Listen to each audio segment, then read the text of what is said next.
ইফতার server বলো, বছরের শেষ তোমার কি প্রথম দিন আমরা এই বছরের প্রথম দিন কিভাবে নাস্তা করছিলাম তোমার মনে আছে? না ভাই, কিন্তু শেষ দিনটা মনে থাকবে আজকে। না, ওই দিন অতটা ইয়ে হয়নি। এই বোতলটা একটু সরে দেন, কারণ ওই বোতল এই ভিডিওর সাথে মানাচ্ছে না, উল্টা দিক করে দেন। এটা যে আগামোটা গোড়াছি করতে হলে বোঝা থাকে। আরিফা কাম হেয়ার,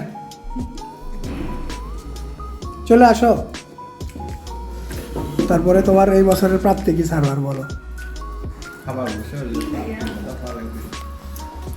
এই যে বললাম না ভিডিও করবো আমরা, সেটা ওই জন্য ইয়ে করতেছি। তোমার নাস্তা আনো নি, খাও গার্মেন্টস কর্মীদের মতো। এগুলো চকলেটগুলো কে খাওয়াচ্ছে যেন? পেপার টু বিভাগ থেকে আমরা খাওয়াচ্ছি, আমাদের মুরাদ ভাই খাওয়াচ্ছে।